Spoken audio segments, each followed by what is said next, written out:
আমাদের পায়ে কাঁটা বিঁধে যায়, তখন মুখ দিয়ে আহ বেরিয়ে আসে, কান্না চলে আসে, আর অনেক সময় অভিশাপও বেরিয়ে আসে।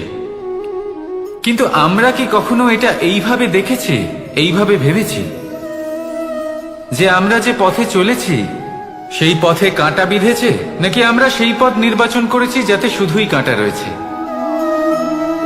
নাকি আমরা এভাবে ভেবে দেখেছি যে এই কাঁটা আমাদের কষ্ট দিতে এসেছে, নাকি এটা আমরাই বিছিয়ে রেখেছিলাম? সাবধান থাকা উচিত ছিল, কারণ কাঁটা বিঁধলে যন্ত্রণা হবে, চিৎকার করে ফেলতে পারি, মুখ থেকে অভিশাপও বেরিয়ে আসতে পারে।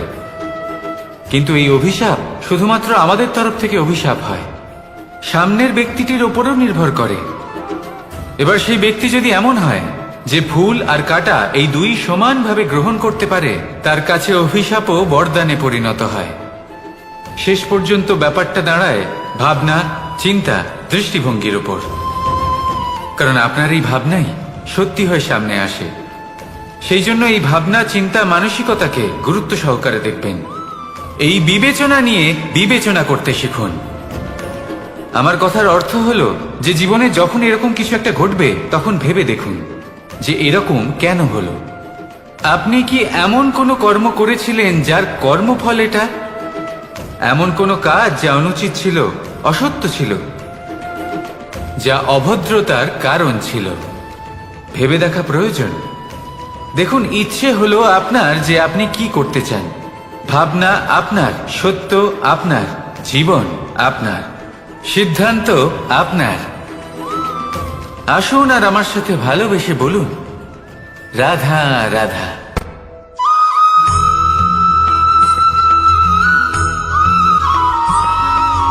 ভগবান প্রত্যেক কঠিন পরিস্থিতিতে এই নামই আছে যা আমাদের উপায় দিয়ে থাকে। ব্যক্তি যান, ভগবানের পুজো করেন, আরাধনা করেন, ব্রত পালন করেন, মন্দিরে যান, পুজো পাঠ করেন, ভগবানকে জাগিয়ে তোলেন, আর তারপর শুরু হয় সমস্ত প্রশ্ন। হে ভগবান, আমার সাথে এরকম কেন হচ্ছে? কেন আমারই জীবনে এত দুঃখ আছে? আমি কিভাবে এর সম্মুখীন হব? আমাকে কেন এত কষ্ট ভোগ করতে হচ্ছে? হে ভগবান, আমি কি করব? আমাকে সাহায্য করুন, কোনো রাস্তা দেখান।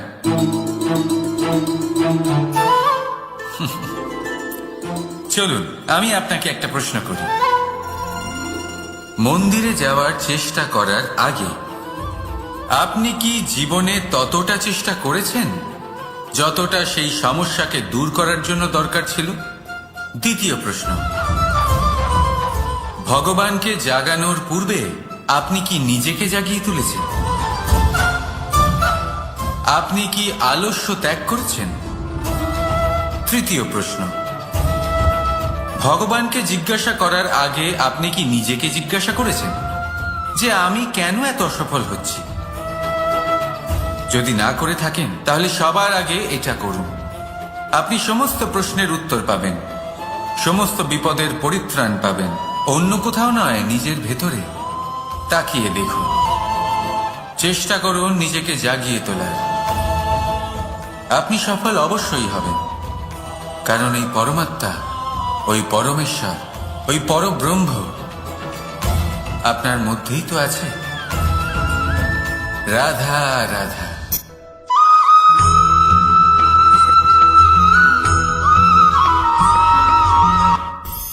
দৃষ্টি আর দৃষ্টিভঙ্গি, এই সমগ্র লীলা হলো এই দুইয়ের।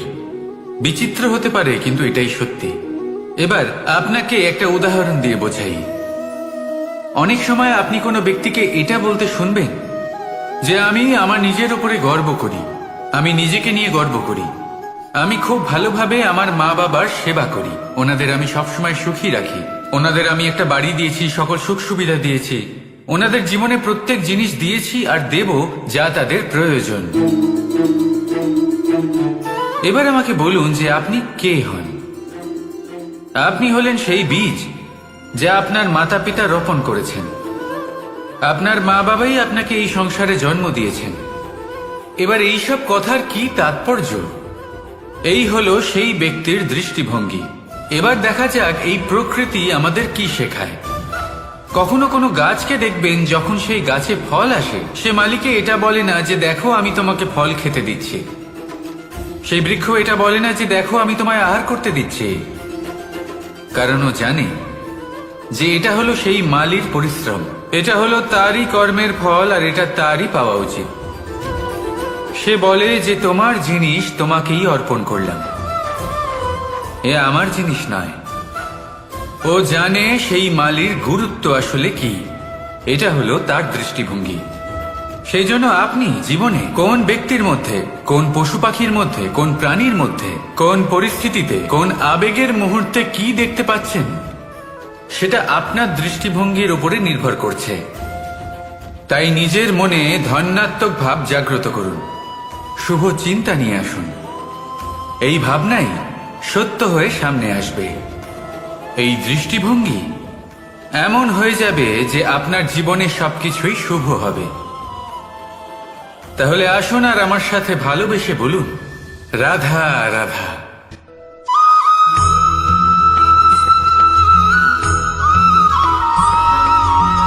না, জন্মগ্রহণের পর মানুষের জন্য এই নাম অত্যন্ত গুরুত্বপূর্ণ হয়। মাতা, পিতা, পুরোহিত সকলেই সেই অক্ষর খুঁজতে শুরু করেন যা দিয়ে আপনার নাম শুরু হবে। কিন্তু নাম আর রাশি এক হয়ে গেলেই কি সব কিছু ঠিক হয়ে যায়? কখনোই নয়, কারণ আপনার কর্মই হলো সব থেকে গুরুত্বপূর্ণ, আর কিছুই নয়। দেখুন, এই নিয়তিও আপনার কর্ম অনুযায়ী আপনার ভবিষ্যৎ সুনিশ্চিত করে। যদি আপনাকে উদাহরণ দিই, তাহলে ভাবুন, একদিকে ছিলেন রাম আর অন্যদিকে রাবণ। দুজনেরই নাম শুরু হয় র দিয়ে, কিন্তু একজন পেলেন এক ভয়ানক পরিণতি, আর অন্যজন সমগ্র সংসারের মনে চিরস্মরণীয় হলেন। তাহলে মনে রাখবেন, নাম নয়, কর্মই হলো শ্রেষ্ঠ। আর যদি তা শ্রেষ্ঠ হয়, তাহলে আপনার নাম এমন স্থানে পৌঁছবে যা সংসারের কেউ মুছে ফেলতে পারবে না। তাহলে আসুন আমার সাথে ভালোবেসে বলুন, রাধা রাধা।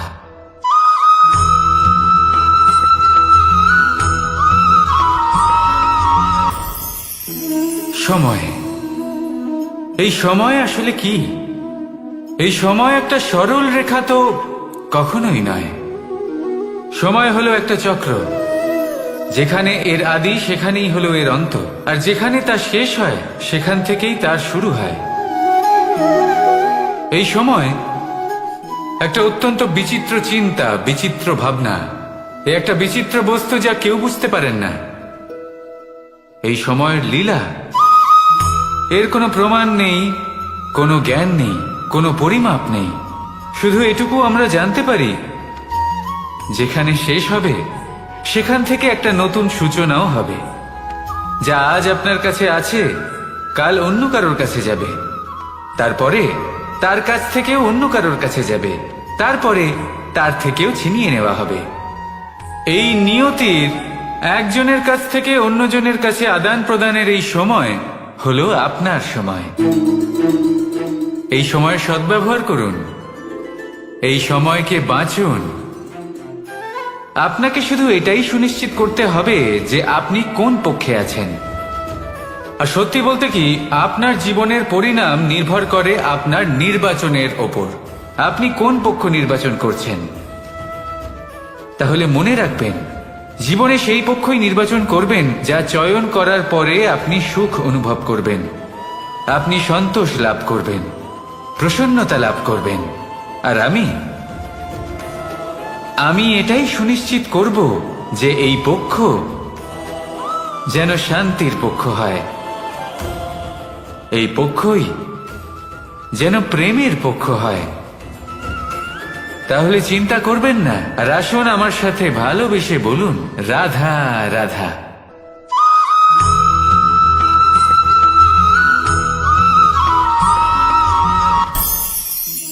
অনেক সময় যখন আমরা কর্ম করি, সাফল্য লাভ করি, কঠিন পরীক্ষায় উত্তীর্ণ হই, বড় কাজ করি, আমাদের মনে হয় এই সংসার আমাদের একটু প্রশংসা করুক, ভালো লাগে। অনেকবার মনে হয় এটা হলো আমাদের কর্মের ফলই বটে, আমরা আনন্দ পাই। কিন্তু যখন আমরা এই প্রশংসা পাই না, তখন কি হয়? আমরা দুঃখী হয়ে যাই, ভেঙে পড়ি। মনে হয় যেন আমার জন্য কেউ চিন্তাই করে না। এমন মনে হয় যেন আমাদের আনন্দে অন্য কেউ আনন্দই পায় না। অনেক রকম ভাবনা আসে। কিন্তু আমি আপনাকে একটা প্রশ্ন করতে চাই, আপনি যে কাজই করেন না কেন, যে কর্মই করেন না কেন, তা কি শুধুমাত্র প্রশংসার জন্য করেন? যদি এরকম হয়ে থাকে তাহলে সেই ভাবনা এক্ষুনি ত্যাগ করুন। কারণ এই প্রকৃতি আমাদের অন্য শিক্ষা দেয়।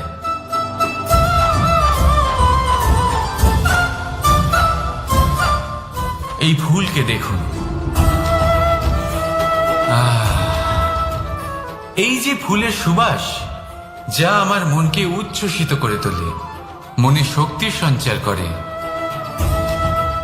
এই সুগন্ধ। কিন্তু ভেবে দেখুন, ফুলের কিন্তু এই কাজ করার জন্য কোনো প্রশংসারই প্রয়োজন হয় না। এইটাই হলো প্রকৃতির শিক্ষা। যিনি সৎ হন, সৎকর্ম করেন, তার কোনো প্রশংসার প্রয়োজন হয় না, কারণ ওনার কর্মই হলো ওনার সুবাস। মনে রাখবেন, আতর নকল ফুলে দেওয়া হয়, প্রকৃত ফুলের তার কোনো প্রয়োজন হয় না। সেইভাবেই আপনিও কর্ম করতে থাকুন শুভ চিন্তা নিয়ে। এই মনকে সব সময় শান্ত রাখুন, স্বচ্ছ রাখুন। যদি এরকম করেন তাহলে আপনার কর্ম এমন সুবাস ছড়াবে যে আপনার জীবনে শুধু এবং শুধুমাত্র আনন্দই থাকবে। তাহলে এই আনন্দ সহকারে বলুন, রাধা রাধা।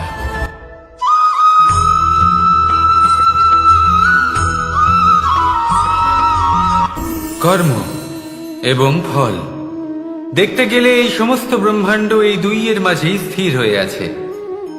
মানুষজন কর্ম করেন ভালো ফল লাভের আশায়, আর ভালো ফল লাভের আশায় উনি এটাই ভুলে যান যে উনি যে কর্ম করছেন তা কি করছেন।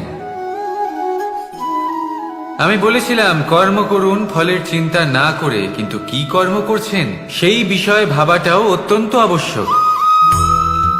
নয়তো অনেক সময় আমরা এমন কর্ম করে ফেলি যা না চাইতেও বিষে পরিণত হয়, যা হয়েছে দুঃশাসনের সাথে, দুর্যোধনের সাথে, গুরু দ্রোণের সাথে। একজনের মানসিকতা উচিত ছিল না, একজনের বিবেক উচিত ছিল না, আরেকজন যে পক্ষ নির্বাচন করেছিলেন সেই পক্ষ উচিত ছিল না। আর যা কিছু ওনাদের সাথে হলো, আপনার আমাদের সকলের সাথে তা হতে পারে। আমি বলেছিলাম কর্ম করুন, ফলের চিন্তা করবেন না, কিন্তু এই কর্মের বিষয়ে বিচার করে দেখাটাও ততটাই আবশ্যক। দেখুন, কর্ম করার উচিত প্রক্রিয়া ফলের চিন্তা না করা, কিন্তু যদি আপনার কর্ম শুভ হয় তাহলে তার ফলও নিয়তি আপনাকেই দেবে।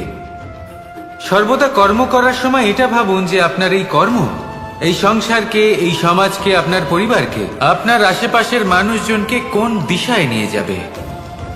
যদি এটা সবার জন্য মঙ্গলময় হয় তাহলে কর্ম করতে থাকুন। আর হ্যাঁ, নিশ্চিত রূপে ফলের চিন্তা করবেন না।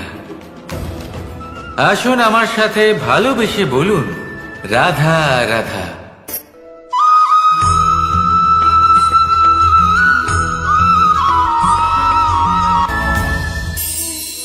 এই সংসারে এমন কোনো পর্বত নেই যা এতটাই উঁচু যে মানুষ তার শিখরে পৌঁছতে পারবে না, তাকে অতিক্রম করতে পারবে না। এই সংসারে এমন কোনো সাগর নেই যা কিনা এতটাই গভীর যেখানে মানুষ তার তলদেশে পৌঁছে ফিরে আসতে পারবে না। একটা ছোট্ট বরফের টুকরো পর্বতের শিখরে গলে গিয়ে বইতে থাকে, আর দেখতে দেখতেই তা মহানদী গঙ্গায় পরিবর্তিত হয়। এর কারণ কি? এর কারণ হলো প্রচেষ্টা, প্রারব্ধ নয়। এই প্রচেষ্টাই সুনিশ্চিত করে যে আপনার প্রারব্ধ কি হবে। এই সমস্ত কিছু হলো প্রচেষ্টা আর প্রারব্ধের খেলা। আপনার প্রচেষ্টা যেরকম হবে আপনার প্রারব্ধ সেরকমই হবে। আর আপনার প্রচেষ্টা যদি উচ্চ মানের হয় তাহলে প্রারব্ধকে আপনার সামনে নত হতেই হবে। কি বলেন? তাহলে আসুন আমার সাথে ভালোবেসে বলুন, রাধা রাধা। অনেক সময় মানুষ অতীতকে দেখেন আর তখন অহংবোধে পরিপূর্ণ হয়ে ওঠেন। কখনো বর্তমানের দিকে তাকান ভবিষ্যতের দিকে তাকান আর পরিতৃপ্তিতে ভরে ওঠেন। কেন বুঝতে পারেন না একটা সহজ কথা? এই যে সৃষ্টি, এই সৃষ্টি হলো একটা বড় চক্র যা বারংবার আপনার কাছে ফিরে আসবেই। কঠিন থেকে কঠিনতর পরীক্ষায় আপনাকে নিযুক্ত করবে, যাতে আপনাকে উত্তীর্ণ হতেই হবে। যা কাল ছিল তা আজ নেই, এটা সবাই জানেন।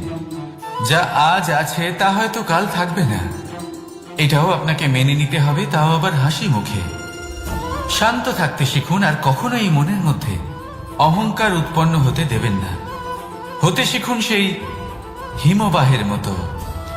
হয়তো এই জন্যই এত শীতল থাকে, কারণ ও জানে গতকালও জল রূপে ছিল, আজ বরফ রূপে হয়তো আছে, কিন্তু কাল পুনরায় সে জলেই পরিণত হবে। নিজেকে শান্ত রাখুন। হয়তো আজ আপনি সাফল্যের শিখরে আছেন, হয়তো বা নেই। আপনাকে প্রত্যেক দিন অবশ্যই দেখতে হবে। শুধু নিরন্তর প্রচেষ্টা করতে থাকুন, প্রত্যেক পরিস্থিতির জন্য তৈরি থাকুন, আর একে ভারসাম্যে রাখতে শিখুন। আপনার কাল হোক, আজ হোক বা আগামীকাল, আপনার ভালো দিন হোক বা খারাপ দিন, সব পবিত্র হয়ে যাবে। তাহলে আসুন আর আমার সাথে ভালোবেসে বলুন, রাধা রাধা।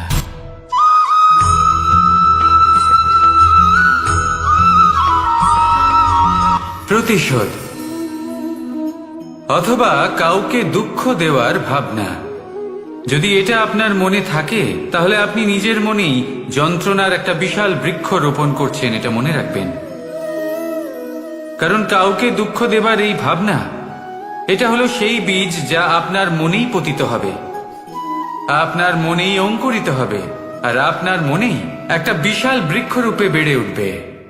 জীবন আপনার, কর্ম আপনার, কাউকে দুঃখ দেবার ভাবনা আপনার ছিল, এই বৃক্ষ হলো আপনার, তাই এর ফলও আপনিই পাবেন, যা গ্রহণও আপনাকেই করতে হবে। মনে রাখবেন, যে মানুষ এটা ভাবে যে আমি ওকে দুঃখ দেব, ওকে কষ্ট দিতে চাই আমি, সেই মানুষই দুঃখ আর কষ্ট পেয়ে থাকে। যদি সেই জায়গায় আপনি এটা ভাবেন যে আমি কাউকে সুখী করে তুলতে চাই, কাউকে সুখ প্রদান করতে চাই, তাহলে তারও বীজ আপনার মনেই রোপণ হবে, বৃক্ষে পরিণত হবে, যার ফলও আপনিই পাবেন। এখানে বিষয়টা হলো শুধু মানসিকতার চিন্তা, যা সত্য হয়ে আপনার সামনে আসে। তাহলে এই মানসিকতা শুভ করুন, সবার জন্য মঙ্গল কামনা করুন। অন্যের মনে আপনার জন্য ভালো চিন্তা থাকুক বা না থাকুক, আপনি সবার জন্য শুভ চিন্তা করে কর্ম করতে থাকুন, তাহলে আপনার সাথেও ভালোই হবে। তাহলে আসুন আর আমার সাথে ভালোবেসে বলুন, রাধা রাধা।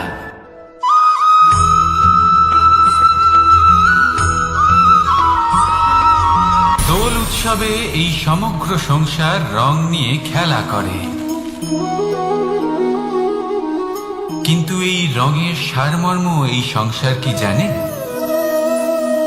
কখনো দেখেছেন একটা চিন্তিত মুখ শুধুমাত্র রঙের স্পর্শ পেয়ে আনন্দিত হয়ে ওঠে? দোলে আমরা কি করি? পুরাতনকে ত্যাগ করি আর নতুনকে স্বাগত জানাই।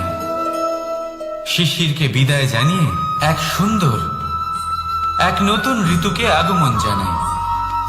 দুশ্চিন্তা দূর করে আসার নতুন রঙে রঙিন হয়ে ওঠা, নিজেকে আনন্দিত করা, এটাই তো হলো দোল। এবার দোলের একটা ব্যাপার আছে, দুটো রঙে একসাথে রঙিন হওয়া যায় না। একটা রং উঠলে তবেই আরেকটা রং লাগা সম্ভব। আরো একটা প্রশ্নও রয়েছে, কোন রংকে তুলে দিয়ে কোন রং মাখানো যেতে পারে? যদি আপনাকে উদাহরণ দিই, লোভের এই রং, তা যতক্ষণ লেগে থাকবে আনন্দের রং লাগতে পারবে না, যা হয়েছিল দ্বারকাবাসী এবং সামন্তক মণির মধ্যে। ভ্রান্তির রং যতক্ষণ লেগে থাকবে সত্যের রং লাগতে পারবে না, যা হয়েছে রুক্মিণীর সাথে। আর হিংসার এই রং যতক্ষণ লেগে থাকবে প্রেমের রং ততক্ষণ লাগতেই পারবে না, যা হয় আপনার আমার সবার সাথে। তাহলে আসুন একসাথে মিলে দোল পালন করি এবং সবকিছুর উপরে বিজয় লাভ করি। অন্ধকারের স্থানে আলো, ভ্রান্তির স্থানে সত্যের, হিংসার স্থানে প্রেমের, আর লোভের স্থানে আনন্দের এই সুন্দর রং মাখাই। শত্রুতা, ঘৃণা, হিংসা এই সব কিছু ত্যাগ করি আর সকলের সখা হয়ে উঠি। আর ভালোবেসে বলি শুভ দোল। হ্যাঁ, ওটা তো আমরা অবশ্যই বলবো, রাধা রাধা।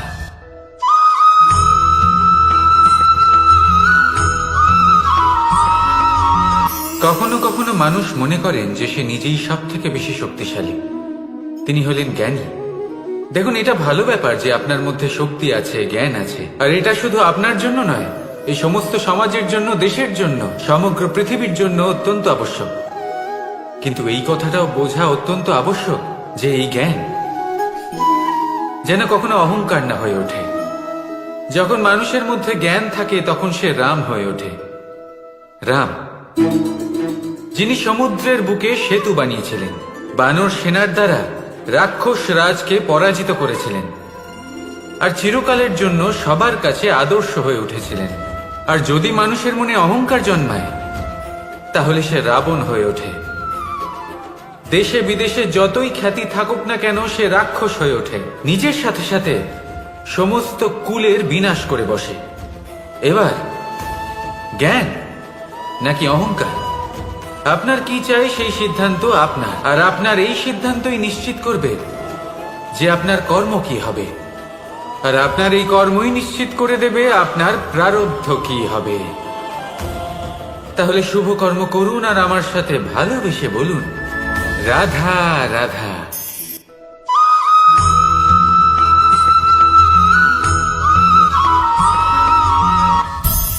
সংসারে অনেক সময় এরকম হয় যে আমরা খুব সমস্যায় থাকি, খুব বিপদের মধ্যে থাকি, আর সেই সমস্ত মানুষ যারা আমাদের কাছের মানুষ, আমাদের আপনজন, তারা আমাদের ত্যাগ করে চলে যান।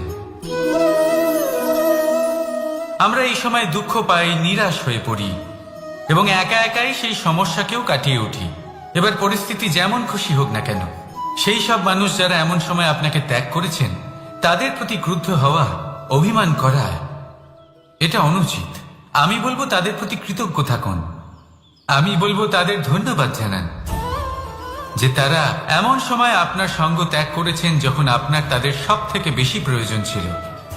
কারণ দেখুন, হয় তাদের বিশ্বাস ছিল যে আপনি নিজেই এই বিপদ থেকে বেরিয়ে আসতে পারবেন, বা তাদের ত্যাগ করার জন্য আপনি নিজের উৎসাহ বাড়িয়ে তুললেন, আপনি নিজের শক্তি বাড়ালেন এবং নিজে সেই সমস্যা থেকে বেরিয়ে আসলেন। নিজের খারাপ সময়কে আপনি নিজেই ভালো সময় করে তুললেন। শেষ পর্যন্ত আপনি আরো শক্তিশালী হয়ে উঠলেন, আরো শ্রেষ্ঠ হয়ে উঠলেন। আর এটাই তো আপনার বিজয়, যার কারণ হলো তাদের আপনাকে ত্যাগ করা। তাহলে তাদের ধন্যবাদ জানান আর আমার সাথে ভালোবেসে বলুন, রাধা রাধা।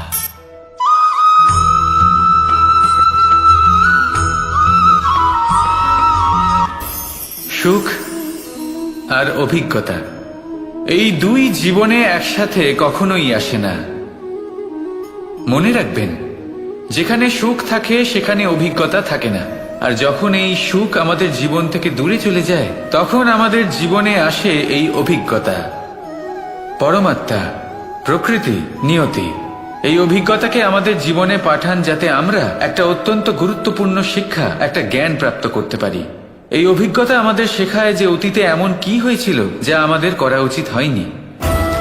আমাদের শেখায় ভবিষ্যতে এমন কি আছে যা আমাদের করা উচিত আর কি করা উচিত নয়।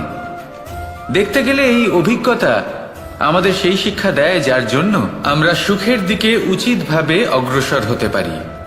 সেই জন্য জীবনে যখনই দুঃখ আসবে, দুঃখের এই সময় আসবে, তখন হতাশ হবেন না। বোঝার চেষ্টা করুন এই পরিস্থিতি কেন এসেছে, কি শিক্ষা দিতে এসেছে। যদি আপনি সেই জ্ঞান লাভ করেন, সুখের পথে অগ্রসর হন, তাও উচিত রূপে, তাহলে এই অভিজ্ঞতার উদ্দেশ্য পূরণ হয়ে যায়। তাহলে আসুন আর আমার সাথে ভালোবেসে বলুন, রাধা রাধা।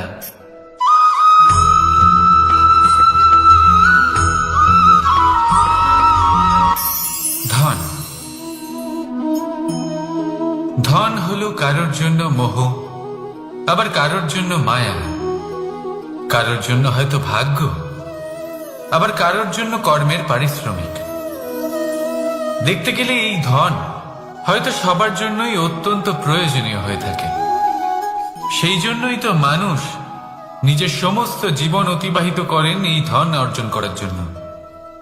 অনেক মানুষ এমনও হয় যাদের সমস্ত জীবন এই ধন অর্জন করতেই কেটে যায়। প্রত্যেক মানুষই চেষ্টা করেন যেন তিনি ধনী হন, যত সম্ভব বেশি ধন অর্জন করতে পারেন, সম্পন্ন থাকতে পারেন। আর তা হবে নাই বা কেন? কারণ এটাই হলো এমন এক বস্তু যা আদান প্রদান এমন নানান কাজে আসে। চেষ্টা তো সব মানুষই করেন, ধন অর্জন সব মানুষ করতে পারেন না। কারণ হলো এটাই যে মানুষ ভাবেন যে তার কাছে কিছু ধন এলে তারপর তিনি কিছু করে দেখাবেন, আর ধন ভাবে যদি এই মানুষ কিছু করে দেখান তাহলে আমি তার কাছে আসব। সেই জন্য কিছু করে দেখান, এমন শ্রেষ্ঠ কাজ করে দেখান যাতে ধন নিজেই আপনার কাছে ছুটে আসে। যদি আপনি ধন লাভের আশায় ছোটেন তাহলে আপনি নিজের সন্তোষ ভাব হারিয়ে ফেলবেন। কিন্তু এই সম্পত্তি যদি আপনার কাছে ছুটে আসে তাহলে আপনাকে মহান বলা হবে। সেই জন্য কাজ করুন, শ্রেষ্ঠ কাজ করে দেখান, দেখবেন এই ধন ফলস্বরূপ আপনার কাছে আসবেই আসবে।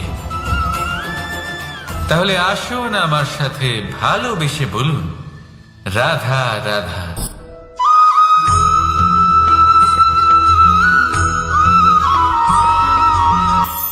আজকাল আপনি দেখে থাকবেন যে মা বাবা শুধুমাত্র সন্তানকে ভালোবাসেন তা নয়, তাদের মোহেও জড়িয়ে পড়েন। বিদ্যালয়ে যখন পাঠান তখন সমস্ত সুযোগ সুবিধা দিয়েই পাঠান। চেষ্টা করেন যে সবসময় যেন সন্তান তাদের চোখের সামনেই থাকে। কিন্তু ভুলে যান এক অত্যন্ত গুরুত্বপূর্ণ কথা, যে সন্তানকে এক নতুন দৃষ্টিভঙ্গি দেওয়াই হলো ওনাদের কর্তব্য। সেই জন্য পুরাতন কালে শিষ্যদের গুরুকুলে পাঠানো হতো, বাড়ির থেকে দূরে। কারণ বাড়ি ছেড়ে যাওয়া এক সন্তানের জন্য, এক শিষ্যের জন্য অত্যন্ত শুভ লক্ষণ হয়।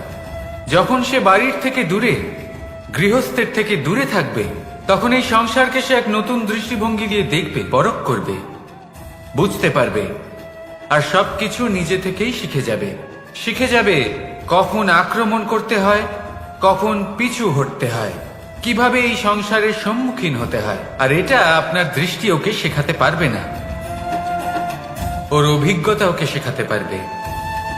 তাই মনে রাখবেন, যদি আপনি চান যে আপনার সন্তানের বিকাশ হোক, তাহলে অনেক সময় ওকে নিজের থেকে দূরে নিয়ে যেতে হয়। যদি মোহে আবদ্ধ থাকেন তাহলে ওর বিকাশ কখনোই হবে না। তাহলে আসুন আমার সাথে ভালোবেসে বলুন, রাধা রাধা।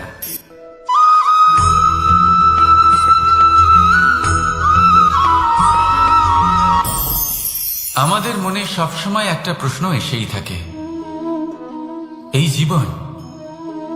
জীবন যা কিনা ঈশ্বর আমাদের দিয়েছেন, একটা জীবন। ঈশ্বর এক আত্মা দিয়েছেন পৃথিবীতে বাঁচার জন্য। যতদূর আমরা জানি আমাদের কাছে একটাই জীবন রয়েছে। আমরা ভাবি এই জীবন গুছিয়ে কিভাবে রাখা যায়। প্রত্যেক মানুষ ভাবেন যে আমি কি করি যাতে এই জীবনকে গুছিয়ে রাখা যায়, কিরকম কর্ম করব, কিরকম পুণ্য করব, কি ধরনের শাস্ত্র পড়ব যাতে আমি সেই জ্ঞান অর্জন করি যাতে জীবনটা সুন্দর করে তুলতে পারি। আমাদের সমগ্র জীবন কেটে যায় এই প্রশ্নের উত্তর খুঁজতে, সেই শাস্ত্র অধ্যয়ন করতে। এমন অনেক মানুষ তাও বুঝতে পারেন না। আসুন আজ আমি আপনাকে একটা সহজ কথা বলি, যার দ্বারা আপনি নিজের জীবন সুন্দর করবেন। জীবন, জিহ্বা, এদের দুজনেরই হলো একটাই রাশি। জিহ্বা অর্থাৎ আপনার কথা, এই কথাকে সংযত রাখুন, একে সুন্দর করে তুলুন, মধুর কথা বলুন, যতটা সম্ভব একে নিয়ন্ত্রণে রাখুন, আপনার জীবন সুন্দর হয়ে উঠবে। কারণ এই শব্দ হয় অত্যন্ত শক্তিশালী। এটা হলো এমন এক বন্ধন যা আপনার সামনের মানুষকে আপনার ব্যক্তিত্বের সাথে জুড়ে দিতে পারে। তাই এই শব্দ সংযত রাখুন, একে সুন্দর করে তুলুন। আপনার জীবন আপনা থেকেই সুন্দর হয়ে উঠবে। আর আসুন, এই মধুর সুন্দর অনুভূতি দিয়ে বলুন, রাধা রাধা।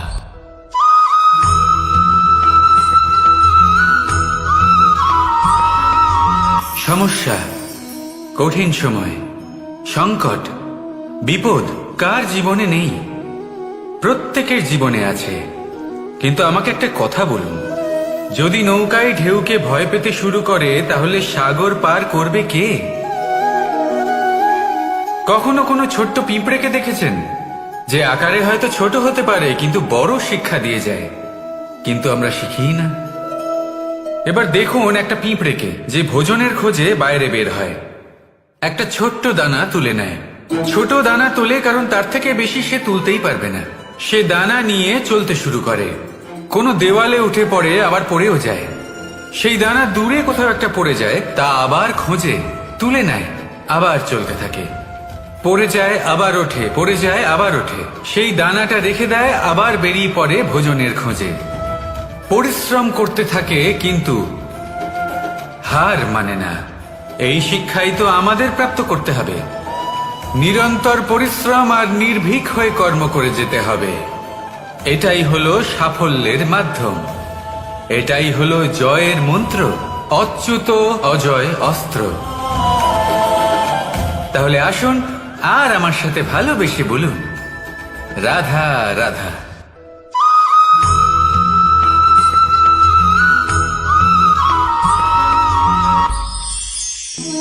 জীবন,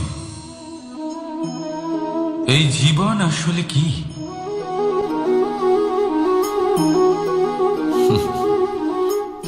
এই প্রশ্ন সবার মনেই এসে থাকে। সবার মন এই প্রশ্নের জন্যই চিন্তিত থাকে। এই জীবন আসলে কি? এর উদ্দেশ্য আসলে কি? কি করা যেতে পারে এই জীবনে? এই জীবন কি কিছু পাওয়ার, নাকি এই জীবন কিছু হারাবার? এই জীবন কি আসলে সেটাই যেখানে আমাদের পরমাত্মার খোঁজ করা উচিত, নাকি আমাদের ধাবিত করা উচিত নিজেদের স্বপ্নের লক্ষ্যে? এই জীবন আসলে কি? এই জীবন আসলে অত্যন্ত সরল। এ হলো শান্ত জলের মতো, একটা আয়নার মতো এই জীবন। এই জীবন আসলে ঠিক যেন এক আয়নার মতো। আয়না কি করে? আপনাকে সেটাই দেখায় যা আপনি করে থাকেন। আপনি হাসি মুখে আয়নার দিকে তাকান, আয়না আপনাকে আপনারই মুখ দেখাবে সেই হাসি সমেত। আপনি রেগে গিয়ে আয়নার দিকে তাকান, আয়না আপনাকে সেটাই দেখাবে। আপনি প্রসন্নভাবে হেসে আয়নার দিকে তাকালে আয়না আপনাকে সেটাই দেখাবে। এটাই হলো জীবন, একটা আয়নার মতো। আপনি এটা ভাববেন না যে এই জীবন আপনাকে কি দিয়েছে, বরং এটা ভেবে দেখুন যে আপনি এই জীবনকে কি প্রদান করেছেন। যদি আপনি এই জীবনকে সুখ প্রদান করেন, আনন্দ দিতে পারেন, ভালোবাসা দিতে পারেন, তাহলে এই জীবনও আপনাকে সুখ, আনন্দ আর ভালোবাসাই দেবে। তাহলে আসুন এই সুখ, আনন্দ আর ভালোবাসা দিয়ে বলুন, রাধা রাধা।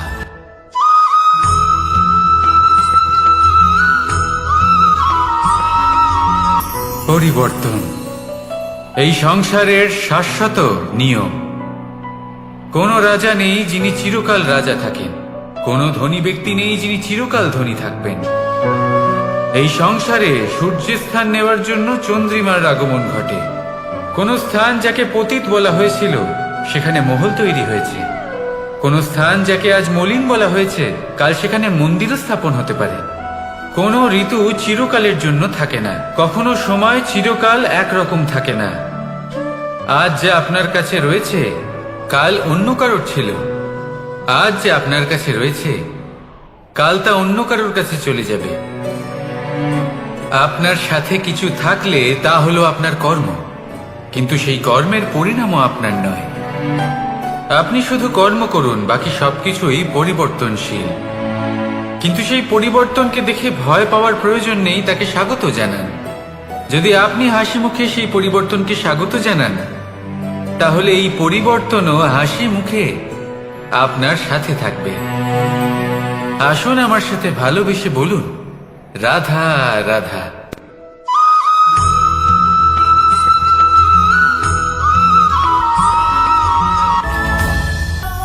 ধরিত্রীর বুকে গজিয়ে ওঠা এই দুব্য ঘাস দেখেছেন? দুব্য ঘাস, যা আমাদের পাকে শীতল রাখে। এতে যদি বসেন তাহলে মনে হবে নরম কোথাও বসে আছেন।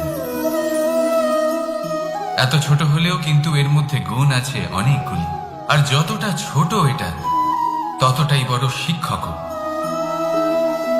কিভাবে? ভাবুন, পাতা ঝরার মরশুমের পরে সমস্ত পাতা একত্রিত হয়ে থাকে। একটা ছোট ফুলকি সবাইকে জ্বালিয়ে দিতে পারে, সমস্ত পাতা পুড়ে ছাই হয়ে যায়। কিন্তু এই ঘাসের কিছুই হয় না, সে যেমন ছিল তেমনই থাকে। কারণ কি হতে পারে? প্রথম কারণ, এরা ছোট হয়। দ্বিতীয় কারণ, এরা বিনম্র হয়, বড়ই সহজে দমে যায় এরা। তৃতীয় কারণ, এদের মধ্যে নমনীয়তা থাকে। আপনিও নিজেকে এরকমই বানিয়ে ফেলুন। কখনো নিজেই নিজেকে কারোর থেকে বড় মনে করবেন না। নিজের এই মনকে বিনম্র রাখুন। এবং সব থেকে বড় কথা, নিজের এই মনে সহানুভূতি, প্রেম আর বিশ্বাসের নমনীয়তা বজায় রাখবেন। যদি এরকম করতে পারেন তাহলে জীবন সবসময় সুখে কাটবে। রাধা রাধা।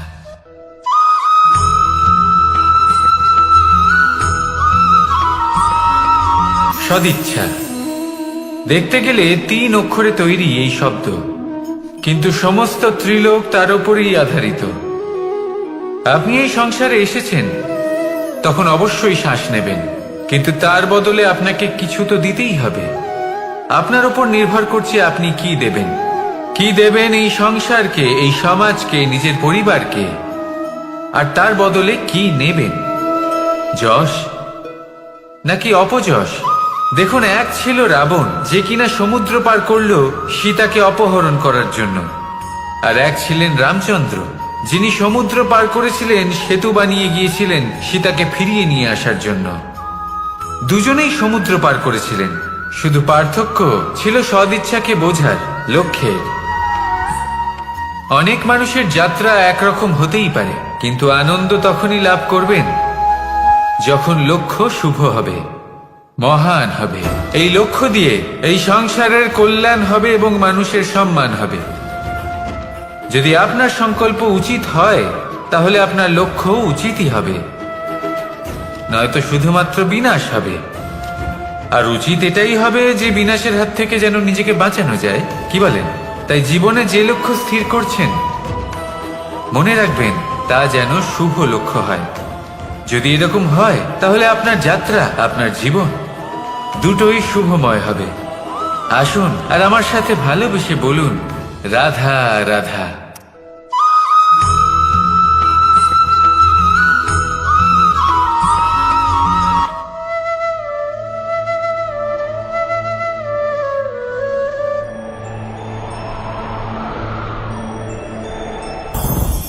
লোভ আপনার অন্তরের আরো একটা শত্রু। দেখতে গেলে এটা একটা শব্দ, একটা সংস্কৃত শব্দ, লব ধাতু থেকে উৎপন্ন হয়েছে। এর অর্থ কিছু লাভ করা। কিছু লাভ করা অনুচিত নয়, আরো কিছু লাভ করাও অনুচিত নয়, কিন্তু সব থেকে বেশি আমি লাভ করব, আমি আরো চাই, আরো বেশি চাই, আরো বেশি পেতে চাই, এটাই হলো লোভ। আর এই লোভ যখন গ্রাস করে তখন আপনি যা পেতে চান, সে ধনই হোক বা মানই হোক, তা অর্জন করার জন্য মানুষ যে কোনো স্তরে পৌঁছে যেতে পারে। যদি মানুষ ধন অর্জন করতে চান তাহলে তার জন্য তারা অধর্মের পথেও চলতে পারেন। যদি সম্মান অর্জন করতে চান তাহলে অন্য মানুষকে ছোটও করতে পারেন। শেষ পর্যন্ত আপনার এটা মনে হতে পারে যে যদি একটু অল্পই প্রাপ্ত করতাম কিন্তু ভালোবেসে প্রাপ্ত করতাম, এই জীবন আরো অনেক বেশি সুখী হতো। লোভ আপনার জীবনে, আপনার মনে কখন যে প্রবেশ করবে সেটা আপনি জানতেও পারবেন না। তাই এটা চিনতে শিখুন আর তৎক্ষণাৎ জীবন থেকে বাইরে ফেলে দিন। যা কিছু লাভ করতে চান তা ভালোবেসে লাভ করুন, আর সেই ভালোবাসার সাথেই বলুন রাধা রাধা।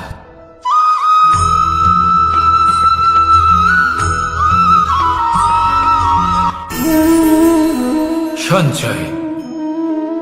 মানুষের যখন থেকে বোধ বুদ্ধি হয় সঞ্চয় করতে আরম্ভ করে দেন। সঞ্চয় করতে থাকেন ভোজনের, সঞ্চয় অর্থের, সঞ্চয় শক্তির। নিজের জন্য করেন, নিজের পরিবারের জন্য করেন, নিজের স্ত্রীর জন্য করেন, সন্তানের জন্য করেন, সন্তানের সন্তানের জন্য সঞ্চয় করেন।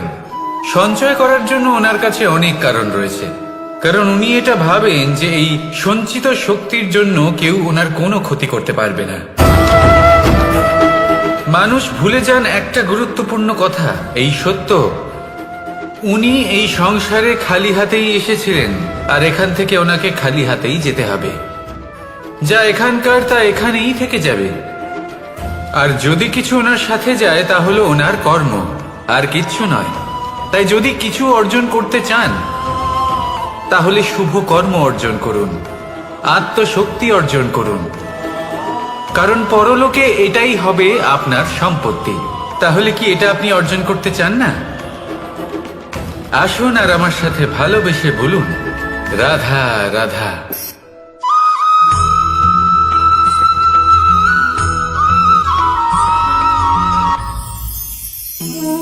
জীবনে ক্ষমা চাওয়া তাও কিছুটা সহজ, ক্ষমা করতে পারা অত্যন্ত কঠিন। ক্ষমা দুই অক্ষরের এই শব্দ হতে পারে, কিন্তু অত্যন্ত বড় এই শব্দ, অত্যন্ত গুরুত্বপূর্ণ এই শব্দ। কখনো কখনো অন্য কাউকে ক্ষমা করে দেওয়া তাও কিছুটা সহজ কাজ, কিন্তু নিজেকে ক্ষমা করতে পারা অত্যন্ত কঠিন হয়ে দাঁড়ায়। অতীতে যদি আমাদের এমন কোনো ভুল হয় যে কারণে আমরা নিজেকে ক্ষমা করতে পারি না, অনেক সময় এমন কিছু ভুল করে বসি যে বিষয় শুধু আমরাই জানি, কিন্তু আমরা নিজেকে ক্ষমাই করতে পারি না, আর আমাদের বিকাশ সেখানে স্তব্ধ হয়ে যায়। কারণ যদি আপনি ক্ষমা করতে না শেখেন, নিজেকে ক্ষমা যদি না করতে পারেন, তাহলে তা আপনার জীবনের সব থেকে বড় বাধা হয়ে দাঁড়াবে। সেই জন্য জীবনে অবশ্যই শিখুন যে কিভাবে নিজেকে ক্ষমা করতে হয়, আর শিখুন যে আগের করা ভুল আবার কি করে না করা যেতে পারে। এই মন হালকা হবে আর প্রসন্ন হয়ে বলবে রাধা রাধা।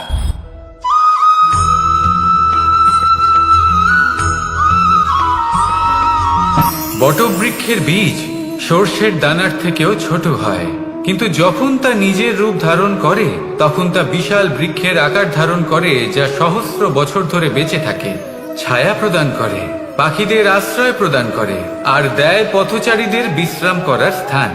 কেন? কারণ সেই ছোট বীজ তা মাটির ভেতরে গিয়ে নিজের খোলস ত্যাগ করে। অন্ধকারে থাকে সে, যতই আলো আসুক না কেন, যতই বর্ষা আসুক না কেন, সব সহ্য করে। আর তারপরে একটা চারা গাছ অঙ্কুরিত হয়, তারপর ধীর গতিতে একটা বিশাল বৃক্ষতে পরিণত হয়। দেখুন, জীবনে কঠিন সময় আসে, এই জন্য নয় যে আপনি হার মেনে নেবেন, এই জন্য আসে যাতে আপনি ভবিষ্যৎ নির্মাণের জন্য নিজেকে তৈরি করতে পারেন।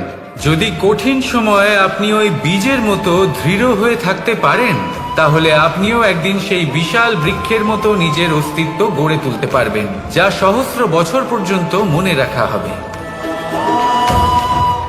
আসুন আমার সাথে ভালোবেসে বলুন রাধা রাধা।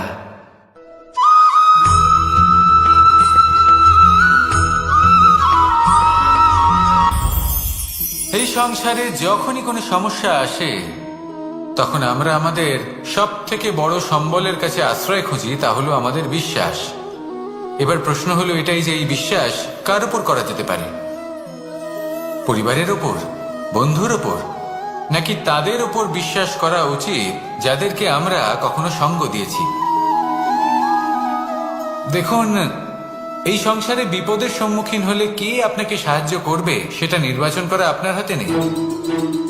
সেটা সেই সকল ব্যক্তির উপর নির্ভরশীল যে তারা আপনাকে সাহায্য করবে নাকি করবে না। অর্থাৎ যখনই কোনো বিপদ আসে সর্বপ্রথম তার সম্মুখীন আমাদের নিজেকেই হতে হয়, আর তার জন্য প্রস্তুত থাকা প্রয়োজনীয়। সেই শক্তি, সেই সাহস অর্জন করা প্রয়োজনীয়। দেখুন, যখনই অন্ধকার আসে তখন সবার আগে কে আপনাকে ত্যাগ করে চলে যায়? আপনার নিজেরই ছায়া। এই অন্ধকারের সম্মুখীন হতে হয় অন্তরের প্রদীপের দ্বারা, অন্তরের আত্মা দ্বারা। তবেই আপনি অন্ধকারের ওপর জয়লাভ করতে পারবেন। সেই জন্য যে বিপদই আসুক না কেন নিজেকে তার জন্য প্রস্তুত রাখা উচিত। সেই সাহস নিয়ে আসুন। এমন কোনো বিপদ নেই যা আপনাকে ভেঙে দিতে পারে। আসুন আমার সাথে ভালোবেসে বলুন, রাধা রাধা।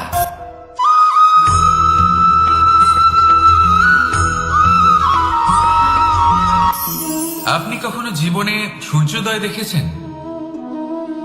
কত প্রশান্তিদায়ক, কত শক্তিদায়ক হয়। মনের মধ্যে যেন একটা নতুন প্রেরণা দান করে, একটা নতুন উৎসাহ। কিন্তু যদি আপনি উঠতে দেরি করেন তাহলে আপনি এই সূর্যোদয় দেখতেই পাবেন না। ঠিক এরকমই হয় আমাদের জীবনেও। সুযোগ সূর্যোদয়ের মতো। যদি আপনি আপনার জীবনে দরকারের চেয়ে বেশি অপেক্ষা করেন এই সুযোগের সদ্ব্যবহার করতে, তাহলে এই সুযোগ আপনার অপেক্ষা কখনোই করবে না, তা চলে যাবে। সেই জন্য এদের সামলে রাখুন। সঠিক সময় আসলে এই সুযোগের সদ্ব্যবহার করুন। নিজের কর্মকে সম্পূর্ণরূপে সার্থক করুন। এটাকে এক মুহূর্তের মতো দেখুন। যদি এরকম করেন তাহলে জীবনও সূর্যোদয়ের মতোই হবে। এতে সন্তুষ্টি থাকবে, গৌরব থাকবে, আর থাকবে শান্তি।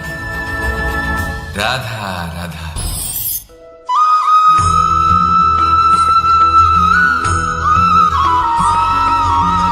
মানুষ সবসময় চায় যে তার জীবনে যেন কখনো কোনো সমস্যাই না আসে। সে চায় তার জীবন যেন শুধুমাত্র শান্তি এবং সুখের দ্বারা পূর্ণ থাকে। কিন্তু এই চাহিদা অনুচিত কিছু নয়। আমরা সবাই এটাই চাই যে জীবনে সুখ থাক, শান্তি থাক। কিন্তু এই কথা সবসময় মনে রাখবেন, যে সূর্য উদিত হন সংসারকে প্রকাশমান করেন, দুপুরবেলায় সংসারকে রৌদ্র প্রদান করেন, সন্ধেবেলায় তাকেও অস্ত যেতে হয়। এবার আমাদের জীবন চক্র কিছুটা এরকমই। কোনো কিছুই চিরকাল একরকম থাকে না। কখনো এই নদীকে দেখুন যা বয়ে চলেছে। এই নদী যা বয়ে চলেছে তার পথেও অনেক বিপদ আসে। বড় বড় পাথরের সম্মুখীন হয়ে তাকেও সামনে এগিয়ে যেতে হয়। একটি পুকুর যা চারদিক থেকে ঘেরা, তার জীবনে কিন্তু কোনো সমস্যা নেই। কিন্তু এই সংসারে পুকুরের পুজো করা হয় না, পুজো করা হয় নদীকে। মনে রাখবেন, সমস্যার ঊর্ধ্বে তিনি উঠতে পারেন যিনি সমাধি লাভ করেছেন, যিনি এই সংসারেই নেই। যিনি এই সংসারে আছেন এবং জীবিত আছেন, তার জীবনের সমস্যা হলো শ্বাসবায়ুর মতোই গুরুত্বপূর্ণ। আসুন আমার সাথে ভালোবেসে বলুন, রাধা রাধা।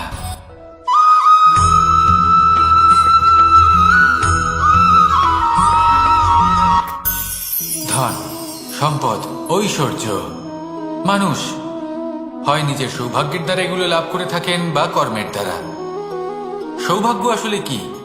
গ্রহের দশা যা প্রত্যেক মুহূর্তে বদলাতে থাকে। কর্মের মাধ্যমে যখন আপনি ধন অর্জন করেন তখন সেই ধন আপনার আগামী প্রজন্ম লাভ করে। সেটা হয় সে ভোগ করে বা তার জন্য তার ভোগান্তি হয়। আর এটা নির্ভর করছে আপনার কর্মের ওপরে। কি কর্ম করেছেন আপনি সেই ধনকে লাভ করার জন্য। যদি আপনি সৎ পথে চলেন নিষ্ঠা ভরে আপনি কর্ম করে থাকেন এবং তার ফলে আপনি ধন অর্জন করে থাকেন, তাহলে আপনার আগামী প্রজন্ম সেটা ভোগ করবে, সেটা প্রয়োগ করবে নিজের বিকাশের জন্য। কিন্তু যদি আপনি কুকর্ম করে থাকেন, কোনো রকম ছলনা করে থাকেন এই ধন লাভ করার জন্য, তাহলে 100% আপনার আগামী প্রজন্মকে এর জন্য ভুগতেই হবে। তাহলে আপনি কি চাইবেন, যে আপনার আগামী প্রজন্ম সুখ ভোগ করবে নাকি আপনার কুকর্মের পরিণাম ভোগ করবে? নির্বাচন আপনারই। আসুন আমার সাথে ভালোবেসে বলুন, রাধা রাধা।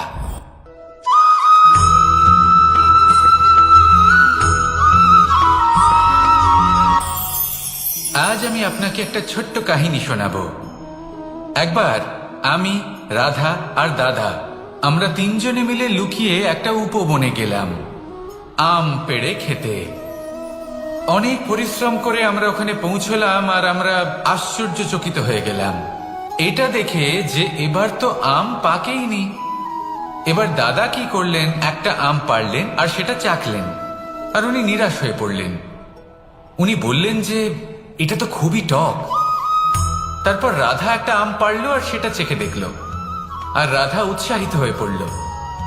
আমি রাধাকে জিজ্ঞেস করলাম, কি হয়েছে, তুমি এত উৎসাহিত কেন? তখন রাধা বলল যে এবার এত বেশি টক আম হয়েছে যে এগুলো দিয়ে আমরা আচার বানাবো। তাহলে দাদা ওখান থেকে বেরিয়ে গেলেন নিরাশ হয়ে এবং খালি হাতে। রাধাও ওখান থেকে বেরিয়ে গেল কিন্তু উৎসাহিত হয়ে, আর অনেকগুলো কাঁচা আম সাথে নিয়ে। এর থেকে আমরা কি শিক্ষা পেতে পারি? যে প্রত্যেকটা স্থানে এমন কিছু রয়েছে যেখান থেকে আমরা কিছু একটা শিক্ষা লাভ করতে পারি, যা আমাদেরকে বিকাশের পথে নিয়ে যেতে পারে। এই শিক্ষা প্রত্যেক স্থানে আছে। সবকিছু আমাদের দৃষ্টিভঙ্গির উপর নির্ভর করছে।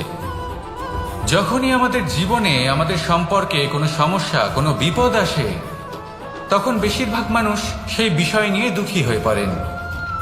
আর কিছু মানুষ এমনও থাকেন যারা শেষ পর্যন্ত তার সমাধান করেন, বিপদকে পরাজিত করেন, সম্পর্কগুলিকে আবার জুড়ে দেন। যদি আপনি সুখের খোঁজ করেন তাহলে আপনি সুখ অবশ্যই পাবেন, প্রসন্নতা অবশ্যই পাবেন। যদি আপনি দুঃখ খোঁজেন তাহলে দুঃখ অবশ্যই পাবেন। এবার আপনি কি খুঁজতে চান, সেই চয়ন আপনারই। আসুন আর আমার সাথে ভালোবেসে বলুন, রাধা রাধা।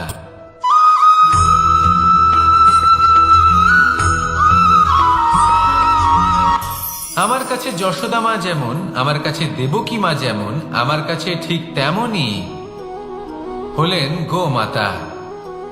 এবার ভেবে দেখার বিষয় হলো এটা, যে এই সংসারে অসংখ্য প্রাণী আছে, একজন গাইকে একজন মায়ের মর্যাদা কেন দেওয়া হয়? তাহলে এর অনেকগুলো কারণ আছে। এই গাই অর্থাৎ গোমাতা, এনারা হলেন অত্যন্ত শান্ত, শান্তি প্রিয়, কখনো কারোর কোনো ক্ষতি করতেই পারেন না। গোমাতা যে দুধ নিজের বাছুরকে পান করান সেই দুধই আমাদেরও দেন। সেই দুধ পান করে আমরা শক্তি লাভ করি। এই দুধ থেকে আমরা মাখন, ঘি, পায়েস, এইসব সুস্বাদু খাবার লাভ করি। গোমাতার গোবর আমাদের জ্বালানি হিসেবে সাহায্য করে, যার ফলে খুব কম সংখ্যক কাঠ ব্যবহার করা যায় এবং বেশিরভাগ জঙ্গল সুরক্ষিত থাকে। গোমাতার গোমূত্র, সেটাও আমাদের কাছে লাভজনক। এর দ্বারা আমরা অনেক রোগ থেকে মুক্তি লাভ করতে পারি। গোমাতা যখন একটি বাছুরকে জন্ম দেন তখন সেই বড় হয়ে আমাদের ক্ষেত কর্ষণ করে। সেই জন্য গাইকেও জীবনে মায়ের মর্যাদা দেবেন। যতটা সম্ভব তাকে সেবা করুন এবং ভালোবেসে তাকে পালন করুন। এই মন নিজে থেকেই প্রসন্ন হয়ে বলবে, রাধা রাধা।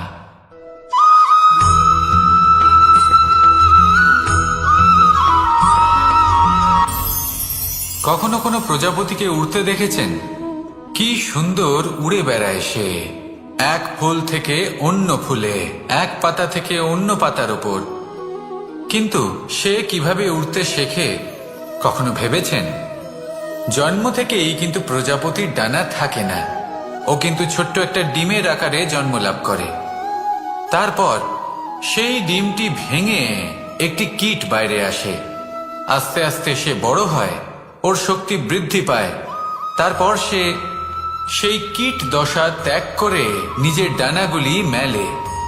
এই প্রক্রিয়া তার কাছে সরল নয়, অত্যন্ত যন্ত্রণাদায়ক প্রক্রিয়া, কিন্তু সে সেই যন্ত্রণা মেনে নেয়।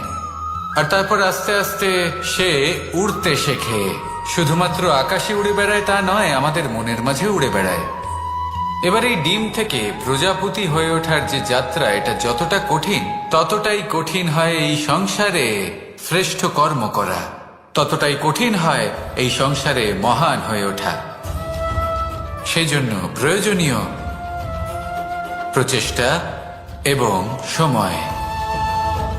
নিরন্তর প্রচেষ্টা করতে থাকুন, পর্যাপ্ত সময় নিন, এবং আপনি নিজেকে এই আকাশে উড়ন্ত অবস্থায় পাবেন। আসুন আমার সাথে ভালোবেসে বলুন, রাধা রাধা।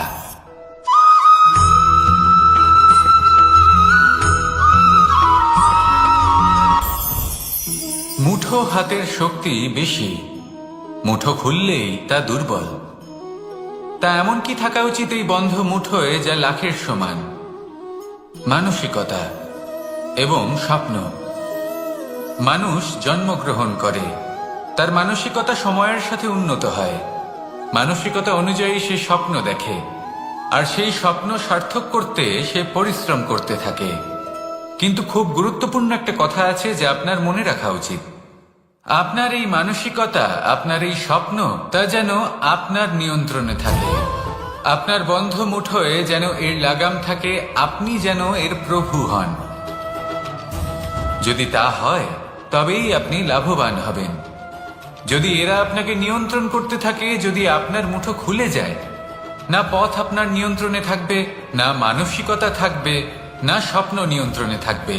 আর যদি তাই হয় তাহলে আপনি আপনার ভবিষ্যৎ নষ্ট করে ফেলবেন। তাই নিয়ন্ত্রণ করতে শিখুন নিজের বিচার বুদ্ধি, নিজের মানসিকতা, নিজের স্বপ্নকে।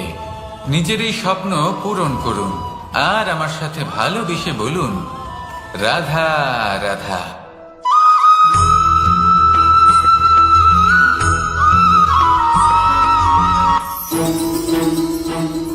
রাধা রাধা।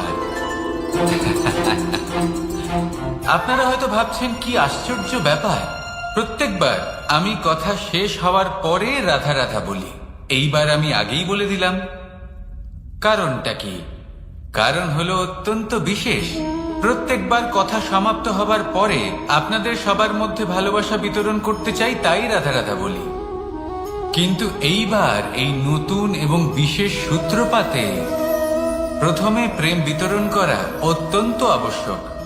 এবার একটা বিষয় আছে যা জানেন হয়তো সকলেই, কিন্তু বুঝতে খুব কম জন পারেন। এই প্রেম, এই আনন্দ, এই সকল কিছুর সূত্রপাত হয় নিঃস্বার্থ আবেগের দ্বারা। ঠিক যেমন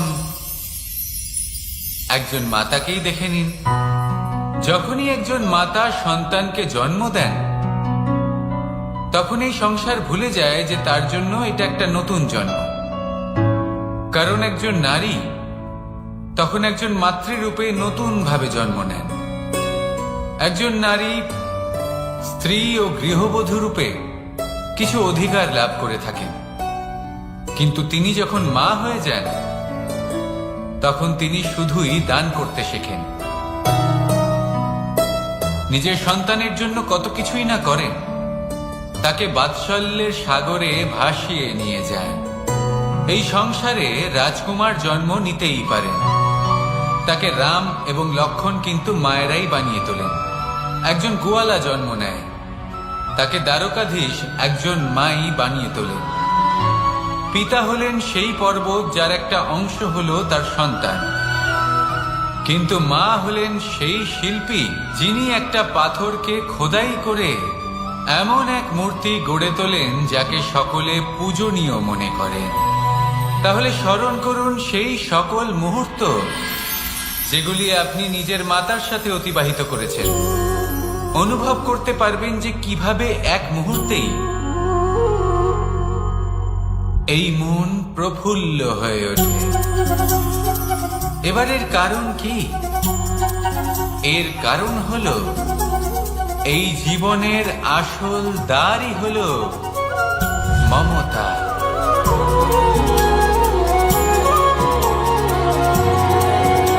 আমি রাধাকে ভালোবাসি, আর এই কথাটা সমগ্র সংসার জানে। আর সময় অন্তরে লীলার দ্বারা, বিভিন্ন ঘটনা দ্বারা, কর্মের দ্বারা আমি নিজের এই ভালোবাসা রাধার সামনে প্রকাশ করি। এবার আপনি বলবেন, এসবের কি প্রয়োজন? রাধা কি এই কথা জানে না যে কৃষ্ণ তাকে কতটা ভালোবাসে? অবশ্যই জানে, কিন্তু এই যে ভালোবাসা, তা মনে রেখে দেওয়ার জন্য নয়, তা প্রকাশ করার জন্য। আর বারংবার এই ভালোবাসাকে প্রকাশ করা উচিত, উচিত সময় এবং উচিত সুযোগ দেখে। কিরকম? এবার যদি আপনি প্রেমীর সাথে কোনো উৎসবে থাকেন, তাহলে তার সাথে নৃত্য সঙ্গীত করুন। যদি ভিড়ের মাঝে থাকেন, তখন প্রেমীকে সম্মান করুন, একান্তে প্রসাধন করুন। দুঃখের সময় তার হাত ধরে থাকুন, সুখের সময় আলিঙ্গন করে রাখুন। এই প্রেম যত প্রকাশ করবেন, ততই এই প্রেমের বৃদ্ধি হবে। এই প্রেম আরো বেশি গভীর হবে, অটুট হবে। তাই এই প্রেমকে মনে নয়, আপনার জীবনে স্থান দিন। মন খুলে প্রকাশ করুন, আর আমার সাথে ভালোবেসে বলুন, রাধা রাধা।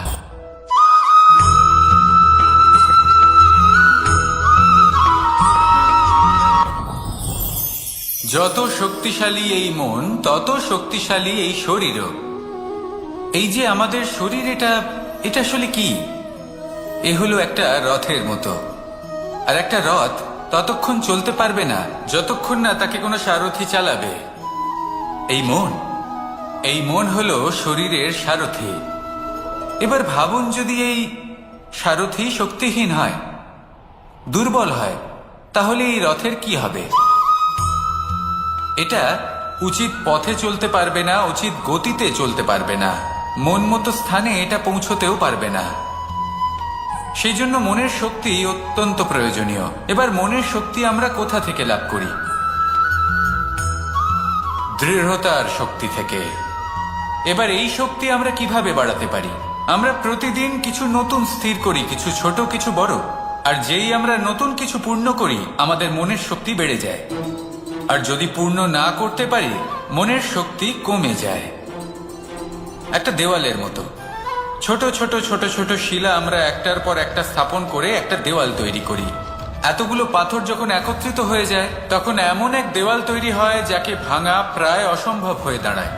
সেরকমই হয় মন এবং দৃঢ়তা। ছোট ছোট কাজ করে নিজের লক্ষ্য পূর্ণ করুন। এই লক্ষ্য যদি পূর্ণ হয়, তবে মনের শক্তি বাড়বে। কিছুটা এইভাবে যে যত বড়ই বিপদ আসুক না কেন, সেই বিপদ নিজে হার মেনে নেবে, কিন্তু আপনার মন ততটাই শক্তিশালী থাকবে। তাই মনের শক্তি বাড়াতে থাকুন, যাতে আপনি উচিত পথে চলতে পারেন, উচিত গতিতে চলেন, আর মনোবাঞ্ছিত স্থানে পৌঁছতে পারেন। তবেই এই মন প্রসন্ন হয়ে বলবে, রাধা রাধা।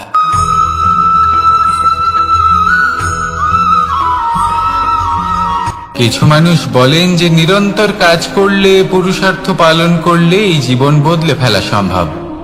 আজ আমি আপনাকে বোঝাবো যে এক মুহূর্ত, সময় আর সিদ্ধান্ত কতটা গুরুত্বপূর্ণ হয়। এক মুহূর্তই যথেষ্ট। একটা মুহূর্ত এত শক্তিশালী হতে পারে যে তা আপনার সমগ্র জীবন পাল্টে দিতে পারে।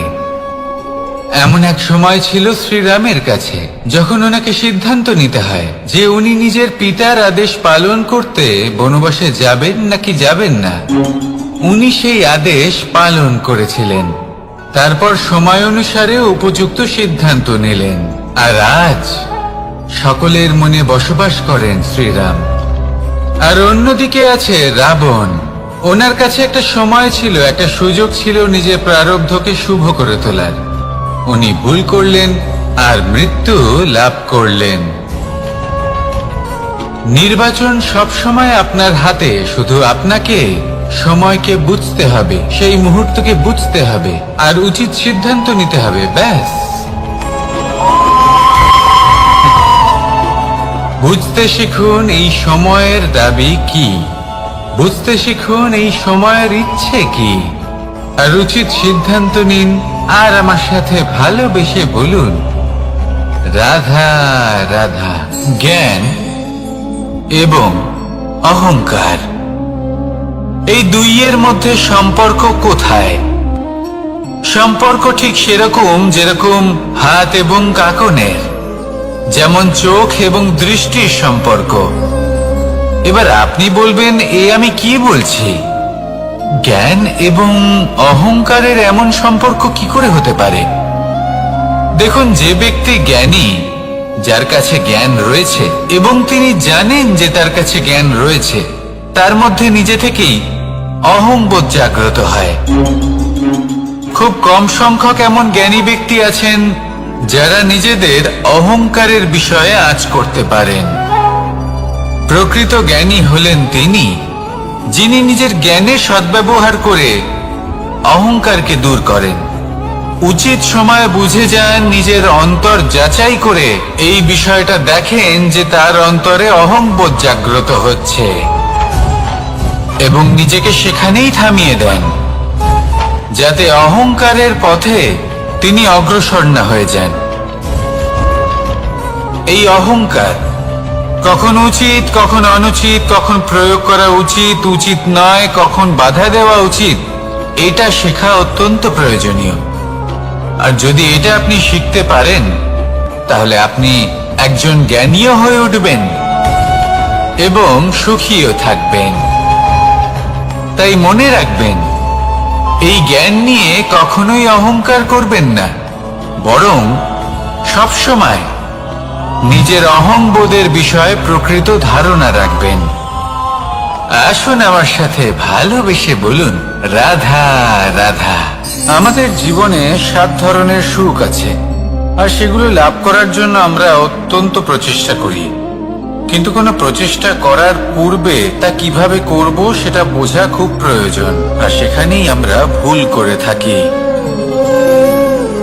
যে কাজটা আমাদের পরে করা উচিত, সেটাই আমরা আগে করে বসি। আপনাকে স্পষ্ট করে বোঝাই, প্রত্যেক সুখের সাথে 2টি ক্রিয়া জড়িত থাকে। এবার যখন আমরা ধনের কথা বলি, তখনও 2টি ক্রিয়া জুড়ে থাকে। প্রথম ক্রিয়া হলো ধন অর্জন করা, দ্বিতীয় ক্রিয়া হলো ধনের ব্যবহার করা। আর জীবনে ধনের ব্যবহার করার পূর্বে ধন কিভাবে অর্জন করতে হয় তা শেখা অত্যন্ত প্রয়োজনীয়। আমরা মন্দিরে যাই, ভগবানের আরাধনা করি, তার জন্য পুজো করি, ওনাকে প্রসন্ন করতে চাই, কিন্তু তার আগে ভগবানের ওপর আস্থা রাখা প্রয়োজনীয়। যদি আপনার অটল বিশ্বাস থাকে, তবেই আপনি প্রকৃত ভক্ত হয়ে উঠতে পারবেন। এবার যদি আপনি বক্তা হয়ে থাকেন, শ্রেষ্ঠ বক্তা হতে চান, এই সংসারের সামনে নিজের বক্তব্য রাখতে চান, তাহলে কথা বলার পূর্বে কথা শুনতে শিখুন। তবেই আপনি একজন শ্রেষ্ঠ বক্তা হয়ে উঠতে পারবেন। জীবনে সম্পর্ক স্থাপন করার আগে সম্পর্ক বজায় রাখতে শিখুন, তবেই আপনি একজন প্রকৃত সাথী হয়ে উঠবেন। জীবনে পরাজয় মানার পূর্বে বিজয়ী হওয়ার চেষ্টা কিভাবে করতে হয় সেটা শিখুন, তবেই আপনি একজন নিপুণ ব্যক্তি হয়ে উঠবেন। অন্তিম এবং সবথেকে গুরুত্বপূর্ণ কথা, জীবনে ভালোবাসা লাভ করার পূর্বে ভালোবাসা প্রদান করতে শিখুন, তবেই আপনি একজন প্রকৃত প্রেমী হয়ে উঠবেন। আসুন আমার সাথে ভালোবেসে বলুন, রাধা রাধা। এই সংসারের সবথেকে বড় যুদ্ধ কোনটা? দেব-অসুরের যুদ্ধ, যা অনেক বছর ধরে চলেছিল, নাকি রাম রাবণের যুদ্ধ, নাকি মহাভারত? না, সংসারের সবথেকে বড় যুদ্ধ হলো সেইটা যা নিজের সাথে লড়া হয়, নিজের মনের সাথে লড়া হয়, নিজের অন্তরের সাথে লড়া হয়। এটাই সবথেকে বড় যুদ্ধ। এবার নিজেই দেখুন আপনার সবথেকে বড় শত্রুকে, আপনার স্বার্থ, আপনার কামনাগুলি, আপনার অহংকারগুলি, যা আপনাকেই নষ্ট করে দেয়। যদি এদের ওপর আপনি বিজয় লাভ করতে পারেন, তাহলে ধরে নিন এই সংসারে সবার উপরে আপনি বিজয় লাভ করতে পারবেন। এই সংসারে কেউ আপনাকে পরাজিত করতে পারবে না, কিন্তু তার জন্য প্রয়োজন অনুভূতির। অনুভূতি ভালোবাসার, অনুভূতি অনুপ্রেরণার। যে ব্যক্তি ভালোবাসতে পারেন এবং প্রেরণা দিতে পারেন, তিনি চিরকাল জয় লাভ করতে পারেন। নিজের কাছে ভালোবাসার এক অস্ত্র রাখুন আর প্রেরণার এক ঢাল। জীবনে কেউ আপনাকে পরাজিত করতে পারবে না। আসুন আর আমার সাথে ভালোবেসে বলুন, রাধা রাধা। সৌন্দর্য। মানুষ নিজের সৌন্দর্যের বিষয়ে কতটা ভাবে, চায় যে সে সব থেকে বেশি রূপবান হবে, সব থেকে বেশি সুন্দর হবে। কিন্তু সৌন্দর্যের পরিভাষা কি তা কি সে জানে? কোনো মাকে জিজ্ঞেস করুন, ওনার জন্য সৌন্দর্যের পরিভাষা ওনার সন্তান। কোনো ভক্তকে জিজ্ঞেস করুন, ওনার জন্য সৌন্দর্যের পরিভাষা ওনার ভগবান। শ্রীরামকে জিজ্ঞেস করুন, ওনার জন্য সৌন্দর্যের পরিভাষা হলো হনুমান। ভাঙা হানু।